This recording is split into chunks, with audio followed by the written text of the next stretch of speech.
I got myself a job as an estate agent on the planet Jupiter. One day, a well-dressed young couple came in and said they were thinking about relocating to Earth. I'm sorry, I told them.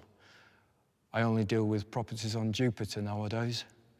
Yeah, but there's talk around the town that you used to live on Earth, and we wondered if you could talk to us briefly about your time there. Well, it's considerably smaller than it is up here on Jupiter, so it would mean that you'd be downsizing if you moved there. Yeah, we know that, but is it true that you can travel to the other side of the planet in 24 hours? I think we're quite like that, won't we, darling?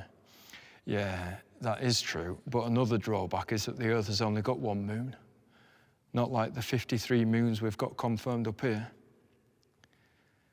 Do you really want to live on a planet that has only got one moon? It'd be like living on a street with one street light that works instead of 53. Well, said the man, if there's one moon, that means there's more space for the stars to shine, doesn't it? And I guess that means it'll be a lot darker on a night. When you've got 53 moons up in the sky, the dark hardly gets a look in, does it, darling? No, replied the woman. We just can't get the curtains thick enough, can we? Well, that's true, actually, I said. I do miss that single moon, the familiar stranger. Oh, come on, tell us, what's it like on Earth? Someone told us the colour green grows there. Yeah, it does, I said. Many different breeds of green. Sometimes the green moves around, and it's called a frog. The lady's eyes widened. Frog. Is the Earth as colourful as people say it is? We've heard rumours of its shapes, but never met anyone who was actually lucky enough to come into contact with them. Please, talk to us about the ball that built you. Well, it's difficult because when I was there, I didn't really talk to people about it. I just got on with my work. I was too busy for it. You get used to it being there because you're there every day from the minute you're born. And a bit before that too. I found it strange that people had anything to say apart from wow over and over, but you can't. It became the elephant in the room for me. The room was my life, and the elephant was the world I wasn't talking about with people as much as should have been, but like anything that's new, it's a real battle to keep it fresh. You see birds flying for the first time as soon as you're out of the womb. So by the time you're a teenager, the novelty of a creature with feathers and a beating heart flying through the sky has worn off a bit. If birds in the sky were certificate 18 and we weren't allowed to look up until we were of legal age, then maybe we would be given the correct dosage of amazement.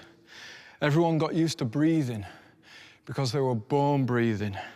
You can't talk to people about breathing in a supermarket. You just have to breathe. Well, why did you move up here then? Asked the woman. I don't know. It's difficult for me to explain. I was so close to speaking to people on public transport and in lifts, but I couldn't bring myself to do it. Maybe I was embarrassed to bring it up. Scared to give people an accurate meter reading of my true self by talking honestly and openly. I didn't even talk to my friends about the fact that we were friends. I wish I'd taken the time just to say, I like you, you know? Thanks so much for being my friend. I don't want to feel alone. And I don't want you to feel alone either. If you need me, you ring me. With the amount of shapes and colours on the earth, I could not believe that sometimes I would get stuck for something to say. I didn't want people to think I was weird. I went through a stage of going to social gatherings with a list in my pocket of subjects we could talk about: vine-ripened tomatoes, the underside of skateboards, tropical fish tank gravel, lava lamps, hot air balloons, but I never had the courage to get it out. Well, if we moved there, we would certainly want to talk to as many people as we could, wouldn't we, darling? Living on the same planet as a koala bear and a ladybird and not being excited about it. Are you having a laugh? We'd be knocking on doors saying, "You've got a door." I think we'd like to see what it's like for ourselves. Just because you wanted to talk to people and didn't is not a reason for us not to go. It sounds like there is much more to talk about down there than there is up here. I don't know if you noticed, but we are quite a long way away from having alive, moving green things on Jupiter. We want to start a family on this planet with the pineapples we've heard so much about. Did you have a family there? Yes, I did. What were they like? They're still alive. They're still alive, I think. Some of them. You don't talk to them. No, I can't get reception up here. Don't you miss hearing their voices? More than anything. My mum telling me she's been to the gym. My dad telling me what he's caught on the river. Next time you come up, we'll go like we used to, okay, Rob? Yeah. The more questions the couple asked, the more excitable about Earth I became. All the elements that had driven me away seemed to vanish. And only the magic came to mind. The hard work and determination nature puts into a freshly unshelled conker. I spoke enthusiastically for an hour about how sometimes you can line up a vapor trail with a chimney so it looks like a very, very straight, intense cloud of white smoke is coming from the chimney, and the song, Strawberry Fields Forever, who I'd never really grasped what that brilliant man, John Lennon, was getting at until I realized he was actually saying, strawberry fields forever. As in, there's going to be strawberry fields forever. If we look after this planet, strawberry fields forever. We want to taste strawberries.